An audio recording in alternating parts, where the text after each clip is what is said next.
as we do welcome head coach of Franklin County, Joey Thacker, and his student athletes, number 13, Brooklynn Miles, and number 35, Patience Laster, to get your questions into the chat feature. We will get them to them as they come in. Coach, that was another good one. It's been a good day of basketball, and this one just lived up to it as well. Just give us your overall impressions. Well, I thought our kids just showed a lot of grit at the end. Just sort of refused to lose. We stood around a lot offensively, especially the fourth quarter against that little flat 3-2. But these two have made plays for us all their lives, and they made big plays for us down the stretch. I thought Jaden Meade had a big putback there to stretch it out a little bit when we needed a bucket to get it tied. But a good basketball game. Chris does a good job, and those kids are all young. They're going to get better and better. Thank you. Got some questions. First one's from Keith Farmer. Is this a tough a game as you've had this season? Oh, absolutely. I mean, we've had some tough ones, but we knew that. I mean, we don't shoot it real well, and we didn't shoot it real well till Brooklyn hit that big one, to put us in a position to where we could come back and win. And I felt like the physicality down low. I mean, there's several times we missed some layups that we got bumped on, but that they didn't really call a whole lot. Both teams were going to the basket. I thought that affected the game too. Larry Vaught, just how good was Brooklyn the last minute of regulation and then in overtime? Well, pretty good. I yelled at her when they were shooting free throw down there when they had a chance to stretch it out to 4, and I just said, it's time for you to go. And she went. And, we found some things late in the game where we could cut her through the zone and get her in the corner where we get she and Patience isolated on the same time, on the same side. And she made big plays and big foul shots too. Those were huge. They had 28 turnovers. I mean, of course, the whole team defensive effort, but Larry Vaught specifically wants to know how much Brooklyn had to do with that. Well, a lot, you try to limit people to one side of the floor if she's really getting after people and try to condense it offensively for the other team. And I thought Shavy Kennedy was super the first half, getting her hands on balls and turning defense into offense. For Patience, they play that 2-3 zone, sitting back in it. How frustrating was it to kind of taking away that entry pass to you? It was kind of hard, but once I figured out that they was playing in front of me, I would just try to push them up and tell BK to lob it to me or whoever. For Brooklyn, what's going through your mind as they had free throws to take the lead with 3 seconds left? I'm not losing. Yeah, definitely. That works. What about Coach? What's going through your mind? Well, normally people don't shoot a lot of free throws with 2.7. That's what was going through my mind. But at the same time, it's I still feel like that our kids fought hard enough there that even if they make one of them, that we had a chance at the end to put it back in the basket. So. Brooklyn, the same thing. I mean, the 2-3 zone, obviously they're trying to limit your ability to penetrate and get inside. Did you have to find some patience, no pun intended, to kind of get things rolling? Yeah, most of the teams on us all season. That's what they'll do because they are shots. But yeah, it was hard, sure. What's your philosophy on defense? Seems like you pick and choose kind of your moments of a little burst and really frustrate teams. Just talk about your defensive philosophy. I try to be smart about it so I don't get as many fouls because they do like to call reaching fouls on me. But I'm just working on my effort on defense every play. For Coach, this is from Brian Milam. Is that the biggest basket Jahaven has had in her young career? Oh, I would say so. When she went up and got it in a crowd too and stuck it back in. And, we've been working on her confidence quite a bit. She's never really played a schedule or at a level that we have to play at each night. And she's really played better down the stretch. And, despite all the foul trouble for her tonight, I thought she really got out there and battled. Larry Vaught, had to follow up for Brooklyn. What was going through your mind when you hit that 3 when you were 5 down? We were going to win. I could feel it. Also, Brooklyn, your team struggled at the free throw line, but you hit them when it mattered. Where were you at mentally there on those last free throws? All or nothing. Win, lose, and so my career's over. I'm not leaving like that. No, sir. Thank you. Did have another one for Patience. What was the scramble for the ball like inside the last minute of regulation? I don't know if you were a part of that, but just it was physical. Yes. Yes, it was. Talk about that, the physicality of this game. It was definitely obvious. Well, it was hard. It was rough. Couple clipping penalties in there once, I think. Take two more from Larry Vaught. Joey, was the plan to go to Presley to get her in foul trouble like you did? Well, yes, and what we thought is they had played so much flat 3-2 with her on the top of it that, we had worked on some things where we were even going to screen her at the top of the zone to keep her away from our bigs if we got it down there. But I thought we did a really good job, Nevaeh, especially early in the game, of knifing those two top guards against the 2-3, which caused her to have to come and help. And, there could have been a ton more fouls called and there could have been a ton more fouls not called. But, you had a lot of bodies and good sized bodies banging in there when the ball got inside the paint. Wrap things up, Keith Farmer.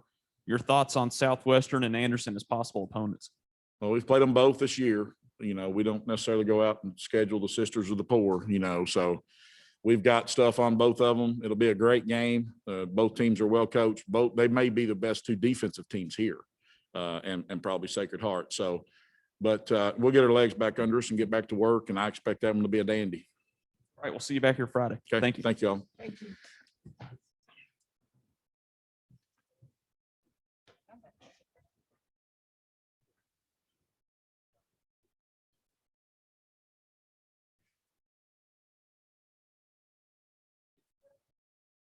With that interview done, now we'll wait on South Laurel, the 13th region champions, the Lady Cardinals head coach, Chris Souder.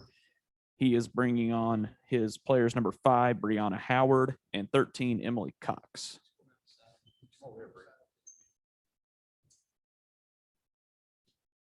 I'm gonna be on each side there.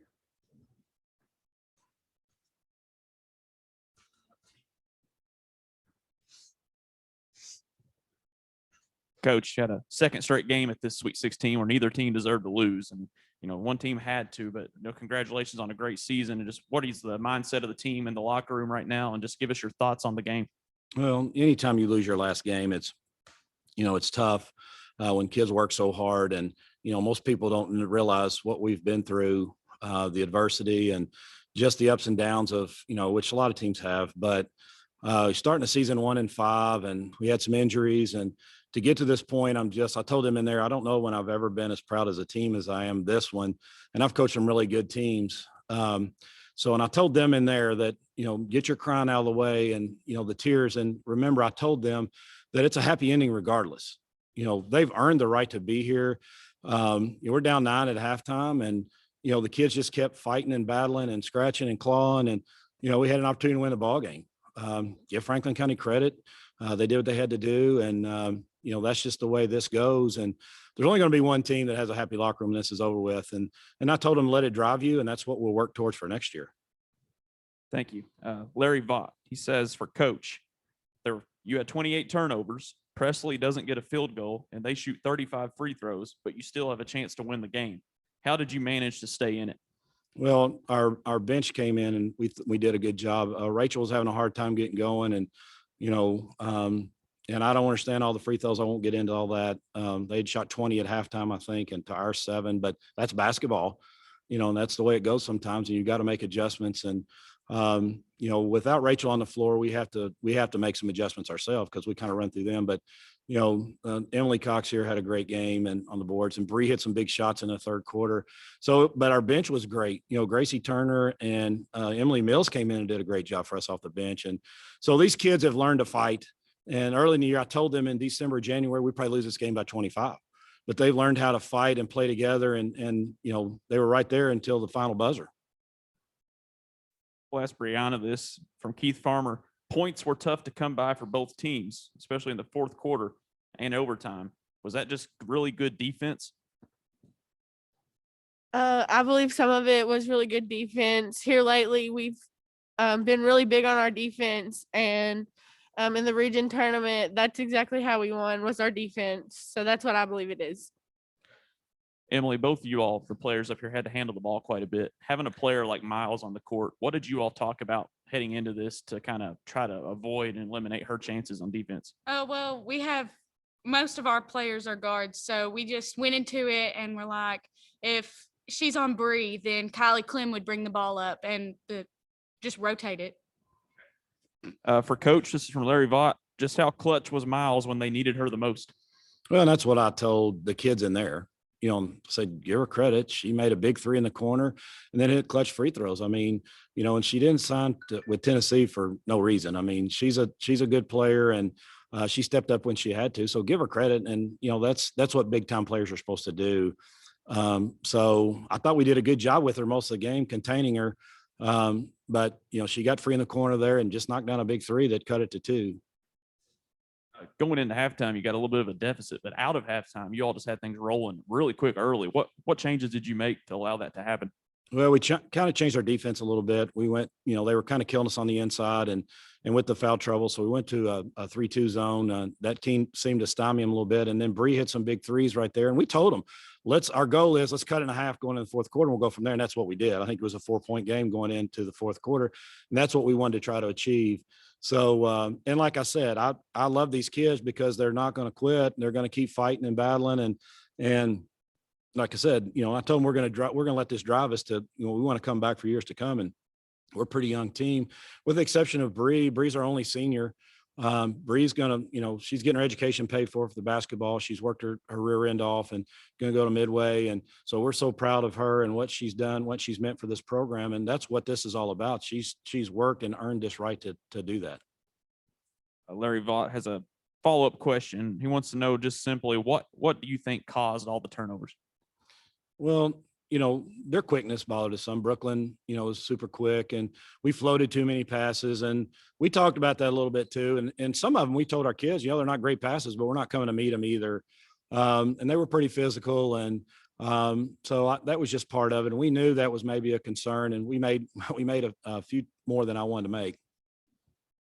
Okay, I believe that wraps it up in the chat. We'll let you all get going. Congratulations and thank you all. Thank you.